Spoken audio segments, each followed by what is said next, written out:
Hello student, this is Prem Kumar और मैं प्रेम कुमार आपका स्वागत करता हूं अपनी इस छोटी सी कक्षा में। आज हम एक बिजनेस स्टडी का टॉपिक करने वाले हैं। हमारी वन शॉट वीडियोस जो कि इकोनॉमिक्स की तो ऑलरेडी चल रही हैं, बट मुझे बहुत सारे स्टूडेंट ने, जहां मैं वर्क करता हूं, मेरे स्कूल के स्टूडेंट्स ने मेरे को बोला कि सर इस टॉपिक के फाइनेंशियल मैनेजमेंट बिजनेस स्टडी के टॉपिक पे हमें आप वीडियो बना के दीजिए, क्योंकि यहाँ पे हमें बहुत ज़्यादा प्रॉब्लम्स आ रही हैं, तो ये चैप्टर आप हमें करवाइए। ये जो फाइनेंशियल मैनेजमेंट का टॉपिक है, ये लगभग इकोनॉमिक्स के टॉपिक से भी रिलेट ही करता है, क्योंकि फाइनेंस की बात आती है तो इकोनॉमिक्स की बात तो वहाँ पे आई जाती है। ठीक, आप अपनी होपफुली एग्ज़ाम की प्रिपरेशन अच्छे से कर रहे होंगे। हमारी वन शॉट इकोनॉमिक्स की वीडियो ऑलरेडी हमारी चल रही है, और इसके अलावा आज भी मैं बिजनेस स्टडीज़ के भी कुछ एक टॉपिक की जो आपको टिपिकल लगते हैं आप मेरे को कमेंट कर दीजिएगा, और उन टॉपिक की वीडियो भी मैं आपको प्रोवाइड कर दूंगा। चलिए, अभी हम अपना टाइम ज़्यादा वेस्ट ना करते हुए अपना एक टॉपिक स्टार्ट करते हैं, बिजनेस स्टडीज़ का फाइनेंशियल मैनेजमेंट। फाइनेंशियल मैनेजमेंट नाम से अगर हमें फाइनेंशियल मैनेजमेंट और की बात आती है तो नाम से ही पता लगता है कि हम किसकी बात कर रहे हैं। हम फाइनेंस की बात कर रहे हैं। फाइनेंस यानी मनी, फाइनेंस यानी मनी। मनी कैसी मनी? जो किसी बिजनेस को चलाने के लिए, कैरी करने के लिए जो जरूरी होती है। विदाउट फाइनेंस तो हमें पता है कोई बिजनेस चल ही नहीं सकता है। विदाउट मनी कोई बिजनेस नहीं चल पाएगा, कोई एक्टिविटी नहीं हो पाएगी, आप रॉ मटेरियल नहीं बाई कर पाएंगे, आप लेबर को सैलरी नहीं दे पाएंगे, है ना। तो फाइनेंस हर बिजनेस के लिए ज़रूरी है, उस बिजनेस की एक्टिविटी को चलाने के लिए जो मनी रिक्वायर्ड होती है, उस मनी को ही हम क्या बोलते हैं? बिजनेस फाइनेंस कॉल करते हैं। और उस फाइनेंस की हमें नीड क्यों होती है? उस बिजनेस को चलाने के लिए, उस बिजनेस का मॉडर्नाइजेशन करने के लिए, या फिर उसको डाइवर्सिफाई और एक्सपेंड करने के लिए। डाइवर्सिफाई मीन्स पहले किसी और एक्टिविटी में काम कर रहे हैं, अब आप उसको नई एक्टिविटी और करवाना चाहते हैं। पहले वाली चल रही है, एक और इंक्रीज कर रहे हैं। ठीक, जो मैनेजमेंट है वो ऐसी एक्टिविटी है जो कंसर्न है किससे? प्लानिंग से, फंड को रेज करने से यानी इंक्रीज करने से, फंड को कंट्रोल और अच्छे वे से एडमिनिस्ट्रिंग, यानी एडमिनिस्ट्रिंग का मतलब अच्छे वे से रन करना, मैनेज करना, कंट्रोल करना, अरेंज करना। यहाँ पे 3 वर्ड की हमने बात कर ली, फाइनेंस की नीड क्यों है, और फाइनेंशियल मैनेजमेंट क्या है। तो हम यहाँ पे थोड़ा और डिटेल में चलते हैं। तो फाइनेंशियल मैनेजमेंट कंसर्न है किस चीज़ से? ऑप्टिमल यूटिलाइजेशन से, ऑप्टिमम प्रोक्योरमेंट और उसका यूसेज, यूटिलाइजेशन। ऑप्टिमल का मतलब क्या है? कि जितना फंड हमें चाहिए उतना मिल जाए, और टाइम पे मिल जाए, और प्रॉपर वे से उसका हम यूज़ कर लें। ना तो फाइनेंस हमारे पास क्या हो, लैक हो फाइनेंस की, यानी जब हमें चाहिए वहाँ पे ना मिले, ऐसा ना हो, और ना ही फाइनेंस कभी एक्सेस पड़ा हो कि हमारे पास फालतू पड़ा है। क्योंकि अगर एक्सेस पड़ा है तो उसको हम क्या कर सकते हैं? लोन पे देके उसके ऊपर इंटरेस्ट अर्न कर सकते हैं। तो फालतू में हमारे पास नहीं पड़ा होना चाहिए, एक्सेस नहीं होना चाहिए, जिसको हम बोलते हैं आइडल नहीं होना चाहिए। ठीक, और लैक भी नहीं होनी चाहिए, कमी भी नहीं रहनी चाहिए हमारे पास, ताकि हमारे पास जो बिजनेस का काम है वो कंप्लीट ही ना कर पाए। यहीं पे बोला है कि इनफ फंड हमें मिल जाए व्हेनेवर रिक्वायर्ड, ठीक है, और ऐसा भी ना हो as well as avoiding idle finance, फालतू भी ना हो, दोनों बातें होनी चाहिए। देन ऑब्जेक्टिव्स क्या क्या है हमारे पास फाइनेंशियल मैनेजमेंट की, क्यों हम फाइनेंशियल मैनेजमेंट करते हैं? तो उसमें सबसे पहली बात हम जो करते हैं वो हम कर रहे हैं वेल्थ मैक्सिमाइजेशन को लेकर। देखो, वेल्थ मैक्सिमाइजेशन क्या होता है? पर शेयर का price multiply number of share. ठीक है, पर शेयर प्राइस का मतलब अगर एक शेयर मान लो 10 रुपये का है और 10,000 आपके पास क्या है? शेयर होल्डर हैं, तो हमारे पास शेयर होल्डर्स वेल्थ कितनी है? 10,000 है। सॉरी, 10,000 हो गया तो 1 लाख हो गया। वहीं पे अगर शेयर का प्राइस इस 10 रुपये से इंक्रीज होकर हम कितना कर लेते हैं? 12 रुपये कर लेते हैं। कितना? 12 रुपीज़। तो ये जो शेयर का प्राइस बढ़ा 2 रुपये, ये पर शेयर 2 रुपये वेल्थ बढ़ी है किसकी? शेयर होल्डर की, टोटल 20,000। हम क्या चाहते हैं? हमारी वेल्थ बढ़े। हो तो ऐसे भी सकता था कि 10 रुपये का प्राइस ही रहता और शेयर हमारे 10,000 से 12,000 हो जाते, तब भी तो 1,20,000 पे वेल्थ कितनी दिखाई देती, बड़ी हुई 20,000 की। लेकिन वो पर शेयर प्राइस नहीं बढ़ा, तो इसलिए हम कह सकते हैं कि वेल्थ इंक्रीज नहीं हुई। वेल्थ इंक्रीज कब होगी? जब हम पर शेयर का प्राइस इंक्रीज करेंगे। और कैसे इंक्रीज करेंगे? प्रॉपर वे से मैनेज करके रिसोर्सेज को। Then to procure sufficient fund, कैसा प्रोक्योर का मतलब होता है रिसीव करना। कैसा रिसीव फंड करना?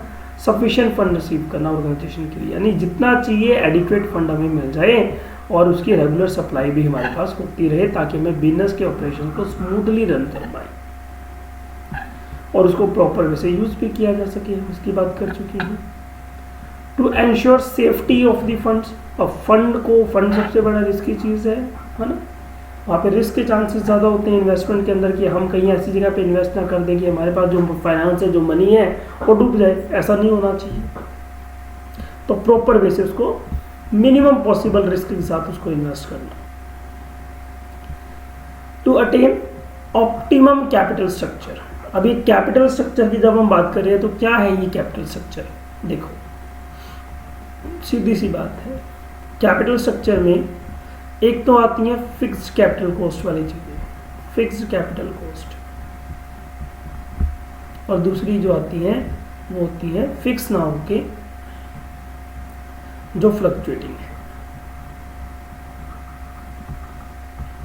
देखो फिक्स्ड कैपिटल कॉस्ट को समझ लो, दूसरी चीज आपको अपने आप समझ में आ जाएगी। फिक्स्ड कैपिटल कॉस्ट का मतलब क्या हुआ?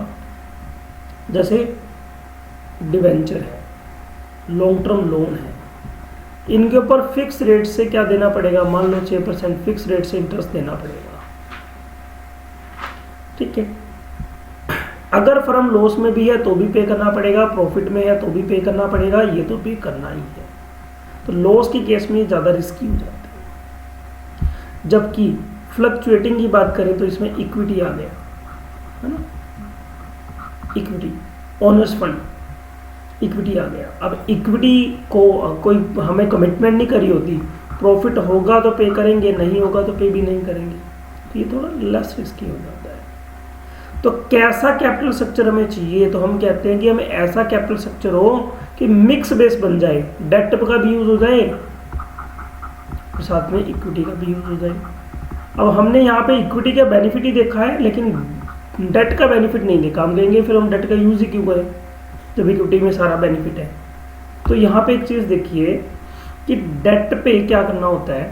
देखो पहले इंटरेस्ट पे होता है, फिर टैक्स पे होता है, फिर डिविडेंड पे होता है। तो इंटरेस्ट अगर हमारे पास टैक्स रेट की रेट ज़्यादा है तो हम सोचेंगे कि पहले इंटरेस्ट पे कर दो, ठीक है, ताकि टैक्स कम देना पड़े। और अगर टैक्स रेट कम है तो हम चाहेंगे हम शेयर होल्डर को ज़्यादा पे कर दें।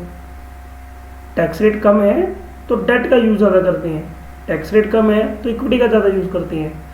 अपने आप में अगर डेट ज़्यादा रिस्की चीज़ है, फिक्स कॉस्ट कैपिटल है, तो इक्विटी को इशू करने का खर्चा ज़्यादा आता है। तो दोनों की अपनी मेरिट्स और डीमेरिट है। कि मेरिट और डीमेरिट के बीच में हमें क्या बनाना है? हमें बैलेंस बनाना है। उसी को हमने क्या बोला? ऑप्टिमम कैपिटल स्ट्रक्चर का यूज़ करना। आगे बात करते हैं फाइनेंशियल डिसीजन। फाइनेंस का मेन काम क्या है? फाइनेंस के डिसीजन लेना। 3 डिसीजन की हम बात करते हैं यहाँ पे। पहला investment decision, financing decision, dividend decision. देखो ये नाम क्या है? फाइनेंसिंग डिसीजन, ठीक है, नाम क्या है? Financing decision. और इसका नाम क्या है? Financial decision.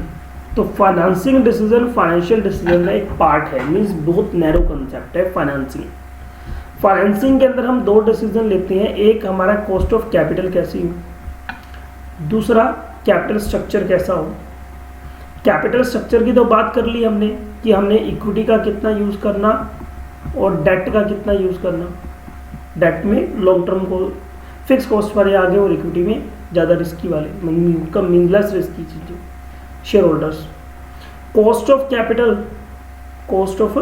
कैपिटल मीन्स हमारे पास जो शेयर इशू या फिर डिवेंचर को के ऊपर का जो इंटरेस्ट है, चाहे आप शेयर इशू करो चाहे आप डिबेंचर पे इंटरेस्ट पे करो, लेकिन आपकी कॉस्ट क्या आनी चाहिए, मिनिमम आनी चाहिए। यानी इसको इनको एक्सपेंस गिना गया।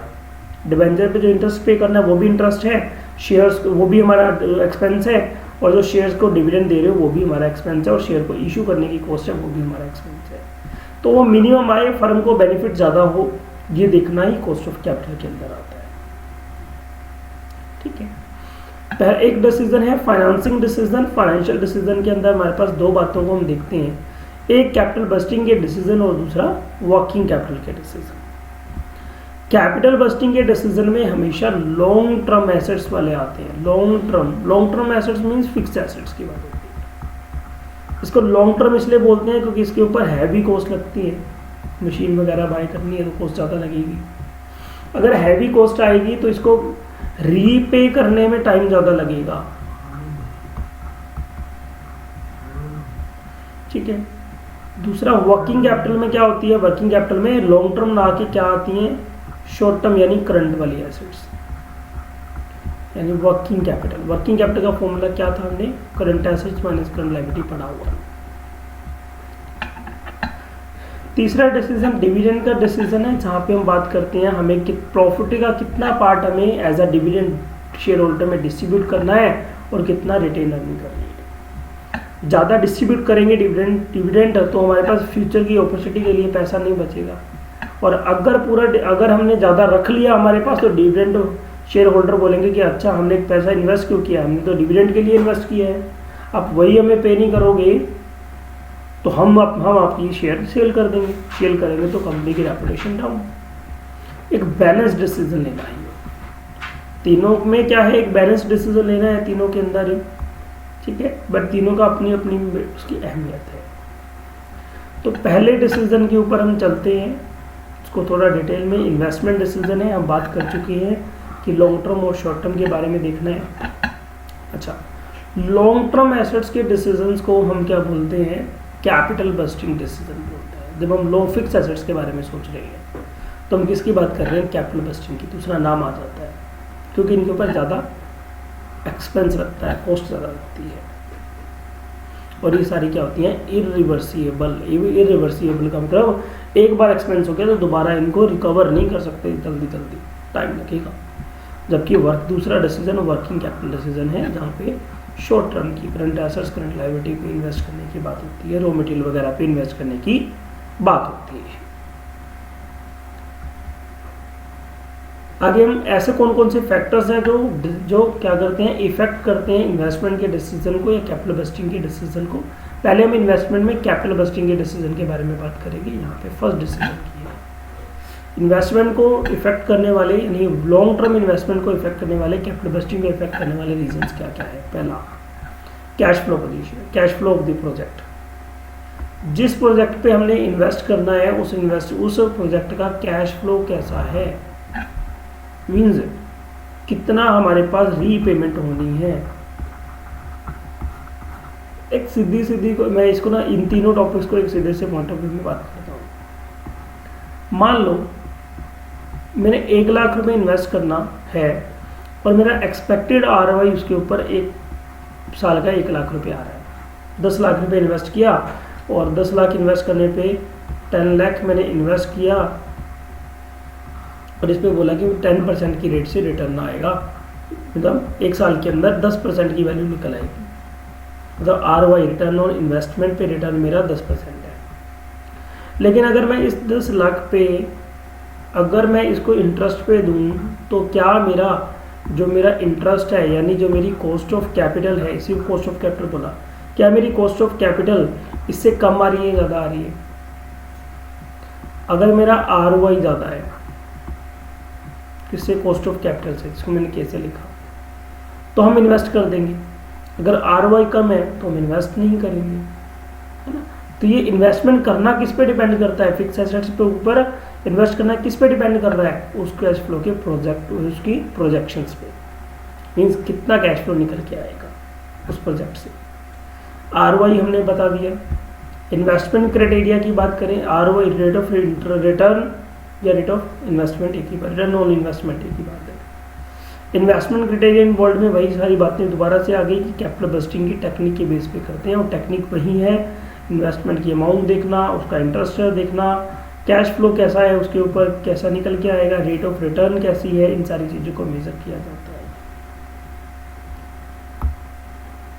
देन ऐसे फैक्टर जो इफेक्ट करते हैं किसको, वर्किंग कैपिटल के डिसीजन को, इसको ज़्यादा लिखने की नीड नहीं पड़ रही है, क्योंकि वर्किंग कैपिटल के डिसीजंस कुछ ज़्यादा बड़े नहीं होते हैं, ये सिर्फ किस पे डिपेंड करते हैं, कैश फ्लो पे। आपकी एक्टिविटी कैसी है, अगर आप डेली नेचर की, अगर आपके पास पेमेंट का आना जाना है तो आप वर्किंग कैपिटल के ऊपर ज़्यादा इन्वेस्ट नहीं ना करो तो ठीक है। लेकिन अगर आपको डेली नेचर से ज़्यादा नहीं है, आपके पास क्या आते हैं, कभी कभार पेमेंट आती हैं कभी नहीं आती हैं, तो आपको वर्किंग कैपिटल के लिए पैसा बचा के रखना पड़ेगा। मीन्स कुल मिला के बिजनेस के नेचर पे डिपेंड हो गया ना, नेचर पे डिपेंड।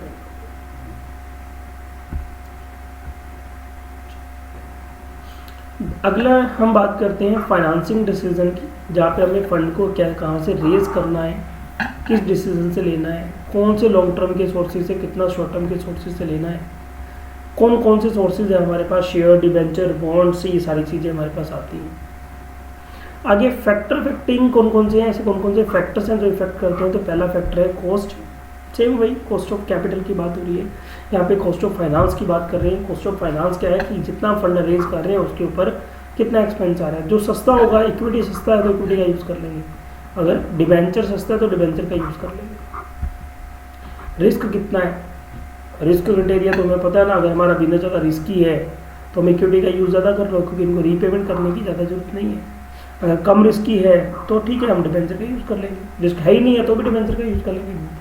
डिबेंचर मीन्स यहाँ पे मेरा डिबेंचर से मतलब डेट कैपिटल से है, लोन वगैरह से। डिबेंचर भी उसी का एक टाइप है। फ्लोटेशन कॉस्ट, फ्लोटेशन कॉस्ट को बोलते हैं शेयर इशू करने का खर्चा। शेयर इशू करने पे जो आपने ब्रोकरेज दिया ब्रोकर को, ठीक है, अंडरराइटर्स को जो एक्सपेंस दिया, जो भी प्रोस्पेक्टस वगैरह पे एक्सपेंस आई, ये सारे। अगर आपकी फ्लोटेशन कॉस्ट कम आ रही है तो आप इक्विटी यूज़ कर लो, अगर आपके पास इंटरेस्ट रेट ज़्यादा आ रही है तो आप उसका यूज़ कर लो।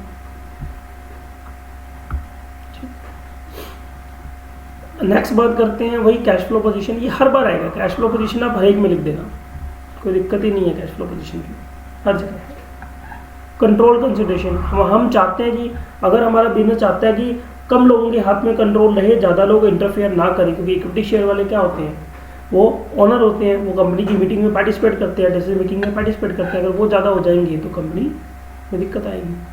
इससे अच्छा क्या करो, डेट का यूज़ कर लो। अगर हमें दिक्कत नहीं है, हमें लगता है कि ज़्यादा डिबेंचर होल्डर शेयर होल्डर हो भी जाएंगे तो क्या ही फर्क पड़ने वाला है ना। ऐसा नेचर हमारा है ही नहीं है कि हम उनसे हमें दिक्कत आए, तो कोई दिक्कत नहीं है, आप इक्विटी शेयर का यूज़ करो। यहाँ पे एक वर्ड दिया हुआ है डिल्यूशन ऑफ कंट्रोल, इसका मतलब एक ही बात है कि वो अपने कंट्रोल को दूसरे लोगों में बांटना चाहती है कि नहीं। ठीक, ये बिजनेस पे डिपेंड करता है, मैनेजमेंट पे डिपेंड करता है। स्टेट ऑफ कैपिटल मार्केट, हमारी कैपिटल मार्केट में पोजीशन अगर बूम है तो मतलब हमें शेयर से ज़्यादा पैसा मिल जाएगा, हम इक्विटी का यूज़ कर लें। अगर डिप्रेशन है, मंदी चल रही है, तो भाई इक्विटी की डेट का यूज़ करो तो ज़्यादा अच्छा है, क्योंकि शेयर इशू करने से हमें ज़्यादा पैसे मिलने नहीं वाले हैं। अगर हमें पीरियड ऑफ फाइनेंस, अगर हमें लॉन्ग टर्म के लिए पैसा चाहिए तो इक्विटी का यूज़ कर लो, ज़्यादा टैक्स देने का क्या फ़ायदा, ज़्यादा इंटरेस्ट पे ज़्यादा इंटरेस्ट देने का क्या फ़ायदा।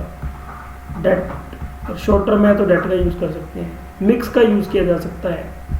और इसके अलावा अगर हमें परमानेंट कैपिटल चाहिए तो क्या करो, इक्विटी का यूज़ कर लोगे। इक्विटी वालों को वापस थोड़ा ही देना है, डिविडेंड देना है, प्रॉफिट कमाओ डिविडेंड दो, पैसा थोड़ी वापस देने की जरूरत है उनको अगर पैसा चाहिए होगा वो शेयर को किसी और को सेल कर देंगे, कंपनी को ज़्यादा फर्क नहीं पड़ा उस बात से। Next is dividend decision. Dividend decision में हमने दो बातें करी, क्या, कितना तो हमें क्या करना है, एज अ डिविडेंड डिवाइड करना है, और कितना हमें क्या करना है, रिटेन करना है। रिटेन अर्निंग का मतलब इन द फॉर्म ऑफ कितना हमें रिजर्व रखना है। तो इस चीज़ को इफेक्ट करने वाले जो फैक्टर्स हैं वो हमारे पास क्या है, एक पहली बात तो अर्निंग की बात हो जाती है कि हमारी अर्निंग कितनी है।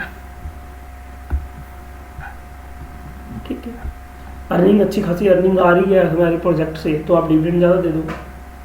अर्निंग कम है तो हमें फ्यूचर की एक्टिविटी के लिए भी पैसा बचाना है तो हमें डिविडेंड कम दे सकते हैं। Stability of the dividend, firm की कई बार फर्म या कंपनी की कई बार क्या होती है, कंपनी की पॉलिसी होती है। क्या पॉलिसी होती है, फर्म तो वर्ड गलत आ गया। कंपनी की कई बार पॉलिसी होती है, जो हमने डिविडेंड देना वो क्या करना है, इक्विलाइजेशन करके देना है। इक्विलाइजेशन मतलब लगभग सेम डिविडेंड देना है हर साल। तो जिस साल एक्सेस प्रॉफिट आ गया उस साल से पैसा निकाल के एक रिजर्व बना दो, जिसका नाम होगा dividend equalisation reserve, dividend equalisation reserve. और अगर कभी प्रॉफिट आया लेस तो इससे निकाल के पैसा कहाँ डाल दो, यहाँ पे, ठीक है। तो हमें उस वजह से भी हम क्या करते हैं, रिटेन अर्निंग अपने पास रखते हैं। कम रखते हैं, ज़्यादा रखते हैं, वो डिपेंड करता है कि हमारी इक्विलाइजेशन की पॉलिसी में कितना परसेंट दे रहा है। देन ग्रोथ, अगर फ्यूचर में ग्रोथ के चांसेस हैं तो क्या करो, रिटेन कर लो।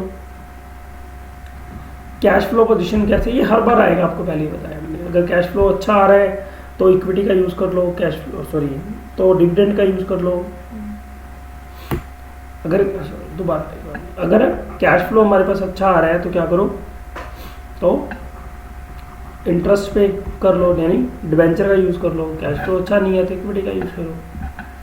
शेयर होल्डर कैसी प्रेफरेंस करते हैं, अगर हमारे शेयर होल्डर हैं लॉन्ग टर्म इन्वेस्टर्स तो वो डिविडेंड की डिमांड करेंगे, ठीक है, क्योंकि उनको डिविडेंड ज़्यादा चाहिए होता है। तो डिपेंड करता है कंपनी के शेयर होल्डर किस नेचर के हमारे पास है।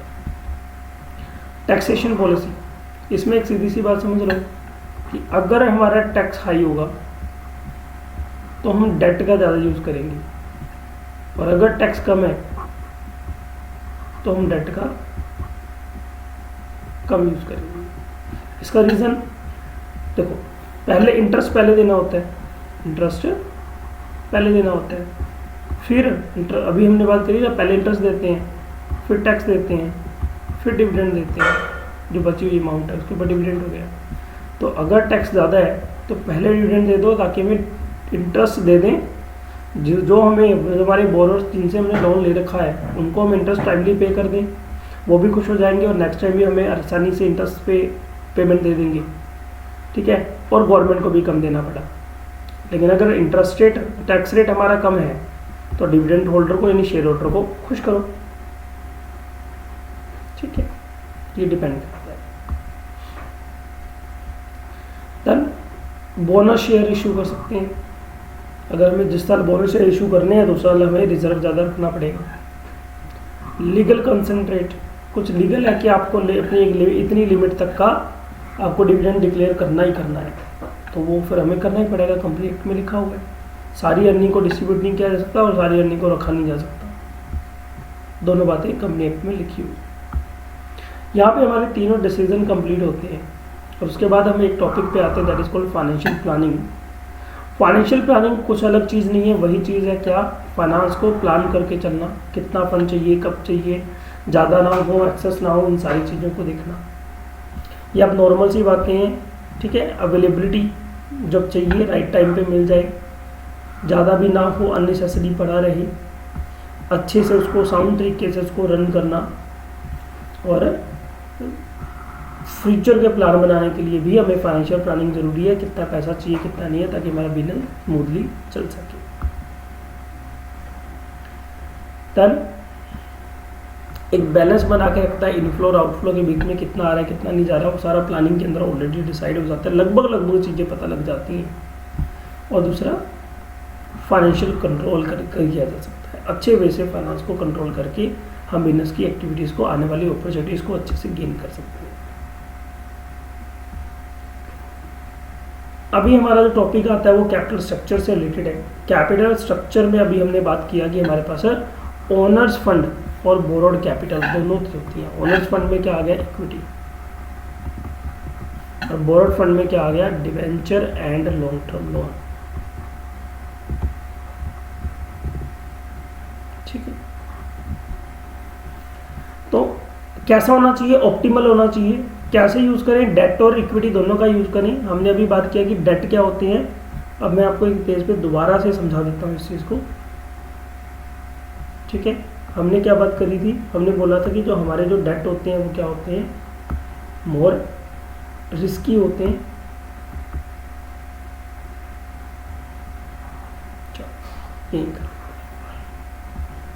टाइम फिक्स नहीं होता,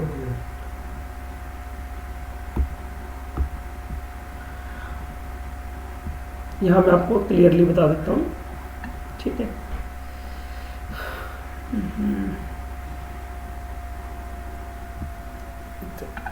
प्रोसेसिंग में थोड़ा टाइम,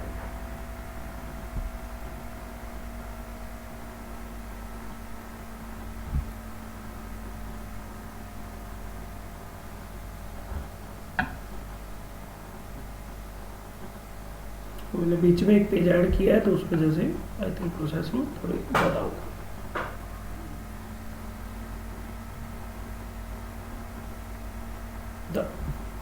चलो, हमने अभी एक छोटे से टॉपिक के बारे में हम बात करने वाले थे, क्या कि देखो डेट और डेट में यहाँ पे मैं दोनों चीज़ें आ गई, ठीक है, आप समझ रहे होंगे। डिबेंचर की भी बात हो गई और यहाँ पे लॉन्ग टर्म लोन की भी बात आ गई, चाहे वो बैंक से चाहे वो किसी से भी है। और दूसरी जो हम बात करेंगे वो हम बात करेंगे इक्विटी की, ठीक है। अब इनमें बेसिस बना के हम इनके बारे में बात करते हैं। पहला डेट की हम बात करते हैं, तो डेट को हम रिस्की मानते हैं। डेट को रिस्की क्यों मानते हैं? क्योंकि डेट के ऊपर हमारा जो हमें पेमेंट करना पड़ेगा फिक्स्ड है, इसलिए इसको फिक्स्ड कॉस्ट कैपिटल बोलते हैं। क्या बोलते हैं? Fixed cost capital.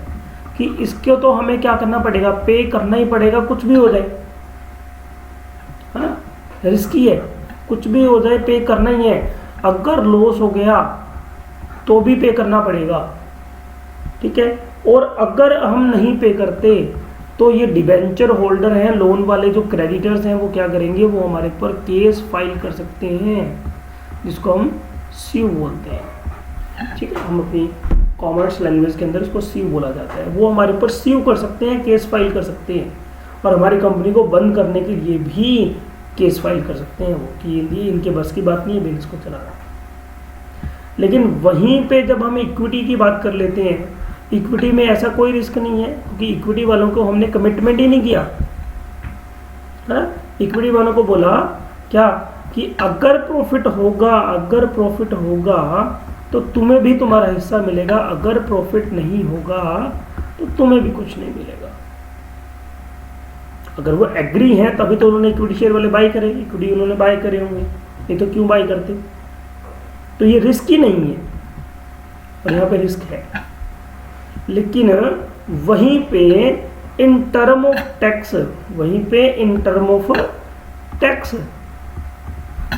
ये बेनिफिट होता है। यहाँ पे टैक्स का बेनिफिट होता है, हाँ? क्योंकि हमें अभी बात करी थी कि अगर हमारे पास क्या है, टैक्स की रेट हाई है तो हम डेट का यूज कर लेंगे, क्योंकि हमें गवर्नमेंट को टैक्स कम देना पड़ेगा। तो हम पहले इंटरेस्ट देंगे, फिर टैक्स देंगे, फिर हम डिविडेंड देंगे, ठीक है। तो हमें कुल मिला के कंपनी को तो सारा प्रॉफिट बांटना है, आधा इंटरेस्ट के तरीके से, आधा डिविडेंड के तरीके से, सारा प्रॉफिट बांटना है। तो वो चाहेगी कि या तो मैं अपने इन्वेस्टर्स को खुश कर दूं ज़्यादा इंटरेस्ट देके, या मैं अपने डिविडेंड होल्डर को ज़्यादा खुश कर दूं पैसे देके। गवर्नमेंट को देने से कोई ज़्यादा बेनिफिट नहीं मिलने वाला मेरे को, ठीक है। तो दैट मीन या तो इंटरेस्ट होल्डर को या फिर यानी डिबेंचर वालों को, लॉन्ग टर्म लोन वालों को खुश किया जाए या डिविडेंड होल्डर को खुश किया जाए। तो वो क्या करते हैं, जब टैक्स ज़्यादा है तो डिबेंचर होल्डर वालों को खुश करते हैं, और जब टैक्स कम है तो इक्विटी शेयर होल्डर को खुश कर दिया जाता है, ठीक है। तो इन टर्म ऑफ जब हम बात करते हैं कॉस्ट ऑफ कैपिटल यानी के, ठीक है, कॉस्ट ऑफ कैपिटल यानी कॉस्ट बेनिफिट्स की बात होती है यहाँ पे इस केस में, जनरली सिर्फ इस केस के अंदर। ऐसे कॉस्ट ऑफ कैपिटल में ये इसका सारा खर्चा वगैरह सब कुछ आता है, तो खर्चे में ये चीज़ भी काउंट होती है, ये टैक्स भी काउंट होता है। तो जब हमें इन टर्म ऑफ चीपर है कौन, डेट वाले, इक्विटी वाले एक्सपेंसिव हो जाते हैं, क्योंकि यहाँ पे कॉस्ट बेनिफिट नहीं मिलता, टैक्स बेनिफिट नहीं मिलता, ठीक है। तो हम चाहते हैं कि हम क्या करें, रिस्क भी ज़्यादा ना लें, कॉस्ट भी कम आए, रिस्क भी ज़्यादा ना आए, कॉस्ट भी कम आए। तो दोनों का मिल के यूज़ करना, दोनों का मिला के यूज़ करना, और इसी को एक बैलेंस बनाने को ही हम बोलते हैं optimum capital structure. Optimum capital structure का यूज करना। ठीक है, कैपिटल स्ट्रक्चर का मतलब होता है दोनों का यूज करो, इक्विटी और लायबिलिटी का ही, और ऑप्टिमम का मतलब प्रॉपर वे से यूज करो, कॉस्ट कम से कम आए और रिस्क भी कम से कम हो, दोनों चीजें कम हो। ठीक, समझ गए मेरी बात को। तो ऐसे कौन कौन से फैक्टर्स हैं जो इस कैपिटल स्ट्रक्चर के डिसीजन को इफेक्ट करते हैं? तो पहला होता है trading on equity. Trading on equity का सीधा सीधा सा मीनिंग है कि अगर हम क्या करें, इक्विटी का भी यूज करें और साथ साथ डेट का भी यूज करें, यानी फिक्स फाइनेंशियल चार्जेस वाले चीजों का भी यूज करें, दोनों का प्रॉपर वे से एक मैनेज करके यूज करना। ठीक है, trading on equity when the rate of earning of an organisation is higher. अगर अर्निंग हायर ज्यादा आ रही है तो इक्विटी वालों को यूज करो। ठीक है, क्योंकि हम ज्यादा पैसे कॉस्ट पे कर सकते हैं, कोई दिक्कत की बात नहीं है ज्यादा। ठीक है, अपोजिट उल्टा हो जाएगा। दूसरी, यहां पे उस चीज को चेक करने के लिए एक एनालिसिस किया जाता है जिसको हम ईपीएस यानी EBIT, earning before interest and tax and EPS analysis, ऐसा एनालिसिस करते हैं। हम एक लेट करते हैं कि कंपनी ए है और कंपनी बी है। कंपनी ए ने जो शेयर इशू करे हैं वो मान लेते हैं 10 लाख के शेयर इशू करे, और कंपनी बी ने 6 लाख के शेयर इशू करे और 4 लाख का डेट का यूज किया, और ये कहती है हम डेट का यूज नहीं करते। ठीक है, और दोनों कंपनी में जो प्रॉफिट हुआ वो मान लेते हैं बराबर हो गया 2.5 लाख रुपए।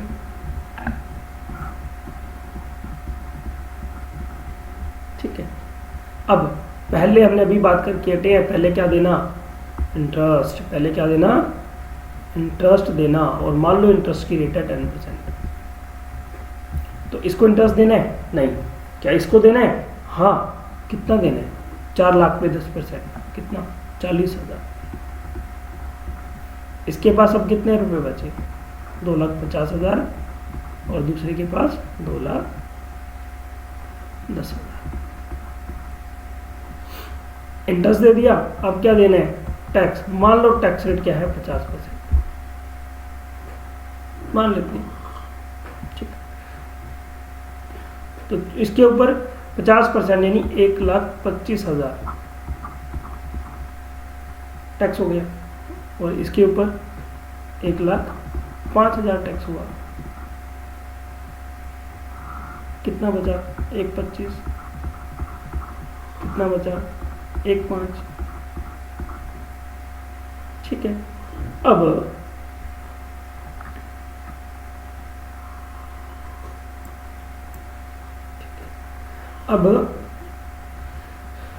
थोड़ा आगे देखते हैं। अगर हम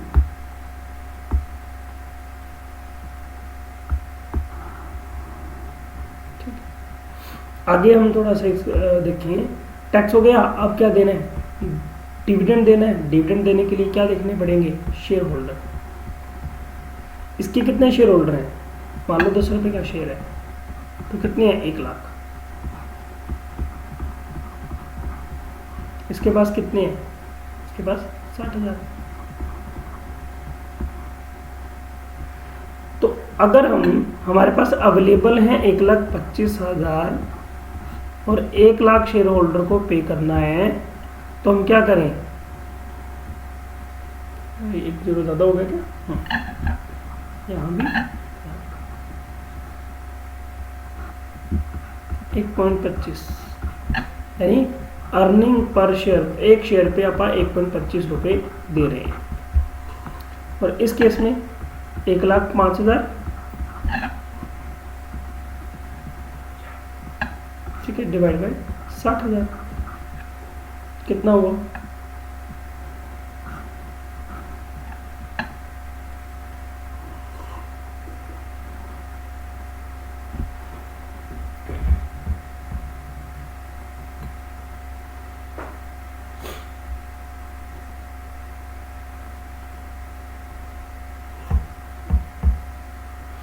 कितना हुआ?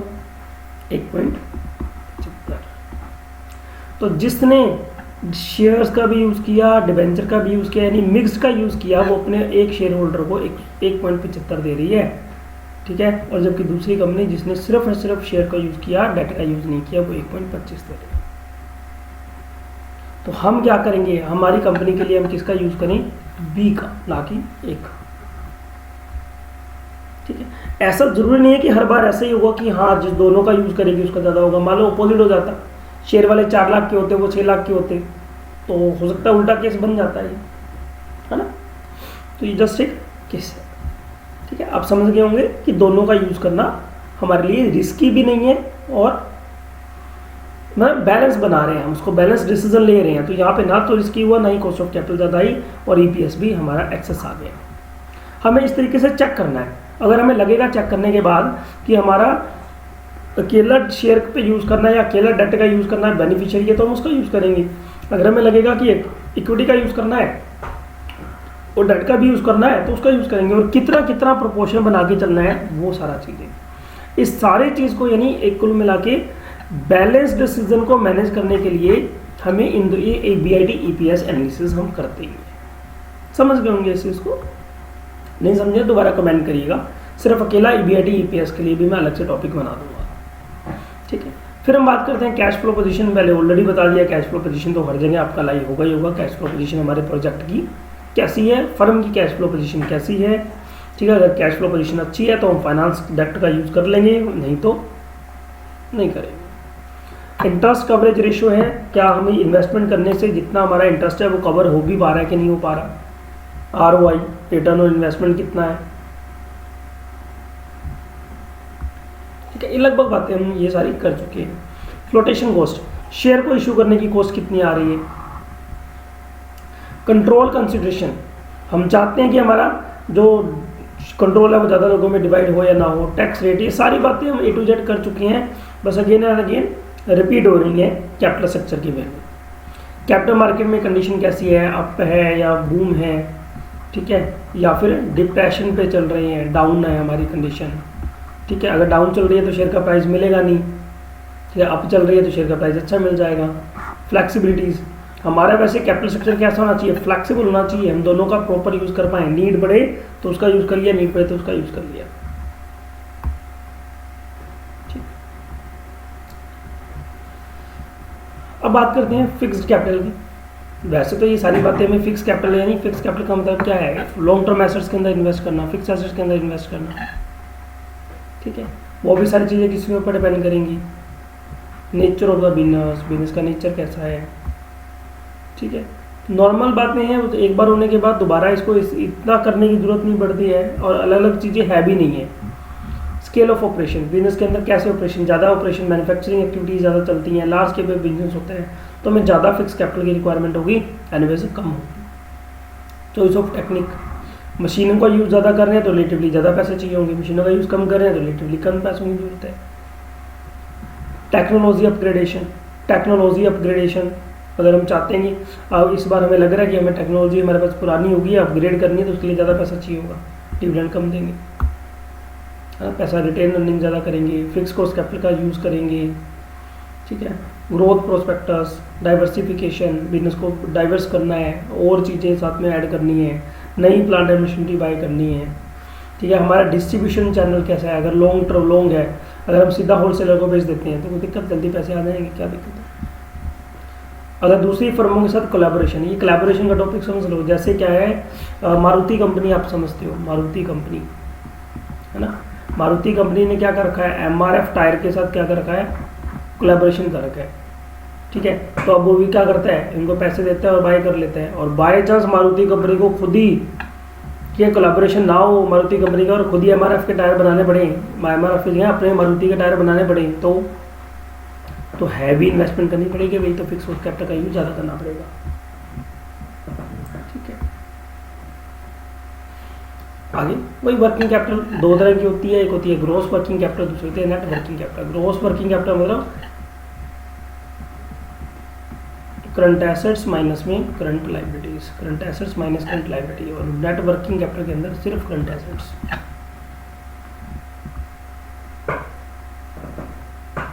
कौन कौन से चीज़ें हैं जो वर्किंग कैपिटल को इफेक्ट करती हैं, वही nature of the business, scale of operations, छोटे हैं तो वर्किंग कैपिटल यूज़ करेंगे, बिजनेस साइकिल हमारा ज़्यादा लंबा नहीं है, ठीक है, तो वर्किंग कैपिटल की कम नीड पड़ेगी। अगर बिजनेस साइकिल ज़्यादा लंबा है तो पैसों की ज़्यादा नीड पड़ेगी, तो वर्किंग कैपिटल ज़्यादा रख लो, ठीक है। सीजनल फैक्टर्स, अगर हमारा सीजन का टाइम है तो उसमें तो हमारे पास रेगुलर पैसे आते रहेंगे जाते रहेंगे, आते रहेंगे जाते रहेंगे, तो वर्किंग कैपिटल को कम रखना अपने पास। लेकिन अगर वर्किंग का साइकिल हमारा क्या हो गया, लॉन्ग है, ठीक है, और सीजनल नहीं है तो उसमें पैसे तो आएंगे नहीं, तो पैसे बचा के ज़्यादा रखने पड़ेंगे तो वर्किंग कैपिटल के लिए।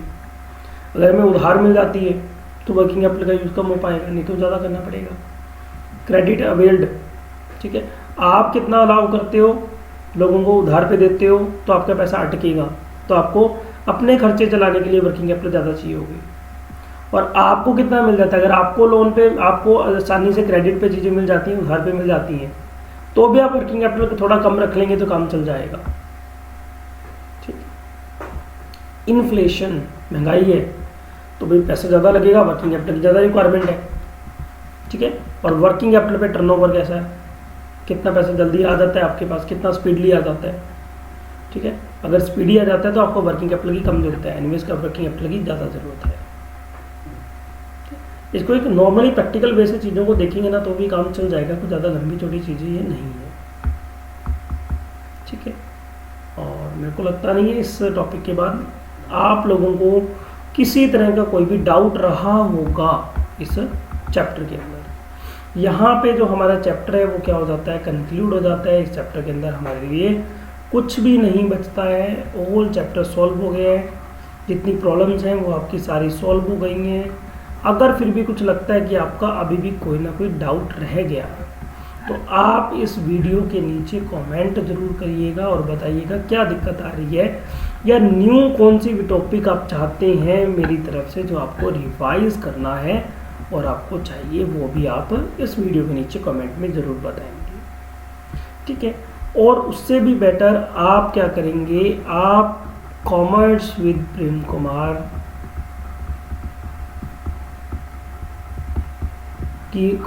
का सजेशन आप क्या करेंगे, अपने फ्रेंड्स को देंगे, है ना, यानी शेयर,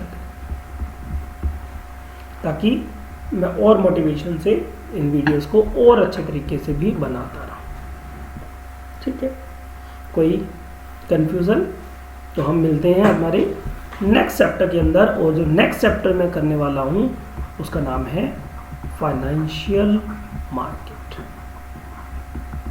यानी चैप्टर नंबर 10 आपकी इसी पार्ट बी का।